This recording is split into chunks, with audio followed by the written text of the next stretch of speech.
Clarence. And I'm Joyce. So we are back together for another episode of Property Talk. We are excited to share with you more about the real estate. Yeah, and today we have a special request from one of our viewers to talk about the property timeline. So we do understand the whole process of purchasing a property can be quite daunting, especially for the first-time buyers. So we are glad that you asked. For a normal process of purchasing a resale property, it can take somewhere between 3 to 6 months. However, for purchasing a new property, the timeline is completely different. The process and timeline is also different for HDB, private condo, and also private landed. So if you're looking and considering to buy a property or in the near future, then this episode will be for you. Stay tuned to it. Yeah, today we will be touching on the new launch project timeline. But before we go into that, we will touch briefly with the basis of how much loan you can take. Assuming you have no other loans and your credit rating is good, let's see on the chart, you can take up to a maximum of 75% of the property value. And that leaves you with 25% which you have to use either cash and or CPF. And we will explain this as we go along. So with that assumption in mind, let's go ahead and kickstart our purchasing journey for a new launch property. So assuming today, you were to visit a show flat and decide to purchase a property at $1 million. So what will happen? To book this $1 million property, you have to pay a 5% booking fee in cash. In other words, $50,000 in cash. You cannot utilize any CPF for this first 5% down payment. And developer will issue a OTP, which is the option to purchase. And this document signifies that only you can buy this particular unit, which is for example level 1808. No other buyers can purchase this unit even if they are willing to offer a higher price. Developer will also issue SMP, which is the sale and purchase agreement, thereafter, which will be sent to your appointed law firm. So once your lawyer receives the SMP, you have to sign the SMP at your law firm within 3 weeks of receival of document. From the day of signing this sales and purchase agreement, you have to pay the stamp duty within 14 days, and this is really important. You may use cash or CPF to pay the stamp duty, but in general, it depends on your situation and timeline. You have to be prepared to fork out the cash first for the stamp duty and then get the reimbursement from CPF. Now let's look at the chart for the next payment.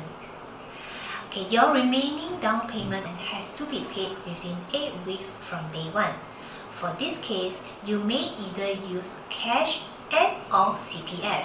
And depending on the amount of CPF that you have, and this varies with individual, you may have to top up the insufficient amount with cash. Just a gentle reminder to have some preparation regarding the amount of cash and CPF for the first 25% of the property price, together with the stamp duty and other miscellaneous fees such as valuation fee and lawyer's fee. I think it's important to plan your finances well, so we would always encourage buyers to do an IPA, which is called the in principle approval, with your banks regarding any loans that you will take for each property purchase. This to ensure that you will be able to take up probably 75% loan for the first property.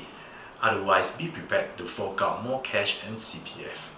For new launches, we have the progressive payment scheme, which is also known as the staggered payment. We have shared this briefly in our first video. Do check it out if you have not watched it. And so let's come back to this topic. If let's say you borrow a 75% bank loan, you are taking a total of $750,000, and the bank does not disperse this amount immediately.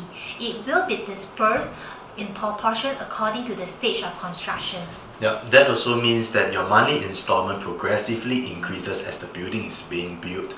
After the first 25% payment, the next payment will be a 10% once the foundation works has been completed. Depending on the speed of construction, it usually takes from 3 months to 9 months for this stage to be completed. So let's take a look at the chart. 5% payment will be paid either using CPF or cash, and the next 5% your bank loan will kick in if you are taking a 75% bank loan. The next 10% will be paid upon completion of the concrete framework, and the timeline is typically from 6 to 9 months after the foundation is completed. This point of time, if you are on a 75% bank loan, your mortgage loan would be a total of 15% of the purchase price, which 5% comes from the foundation works and then 10% from the concrete framework.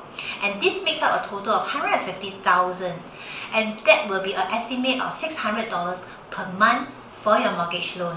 Your monthly mortgage payment will gradually increase after every stage of construction.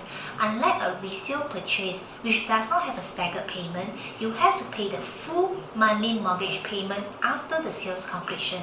That's right. The highest increase in monthly mortgage will probably be during the notice of vacant possession, which commonly known as TOP.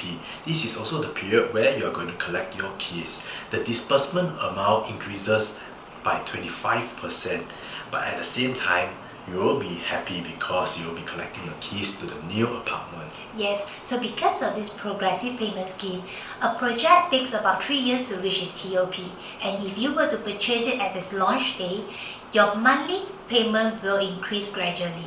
This helps in forward planning and possibly reduce the strain on your finances, assuming if you were to save up for another property. And also because the seller stamp duty is zero after 3 years.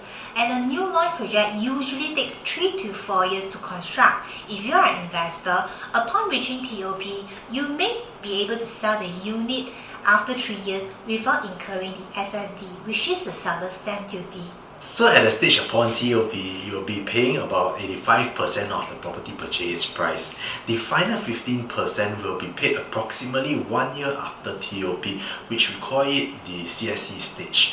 You will be able to leverage on this progressive payment scheme for new launches. As your loan has not been disbursed at 100%, if you were to sell your property at a higher price compared to what you have purchased initially, there may be a chance that you will also be able to get a profit. Yeah, that's why many people want to buy new launch, whether it's for own stay or investment, because of this progressive payment scheme. But of course, there are other factors for consideration, and of course your own personal individual preference. And so we have come to the end of this episode. We hope this video has been helpful for you to understand the timeline of a new launch property. Yes, do stay tuned for our next episode of the Real Estate Talk. And please like, share and comment. And also let us know what other real estate topics you would like us to discuss. Till next time. Bye. Bye.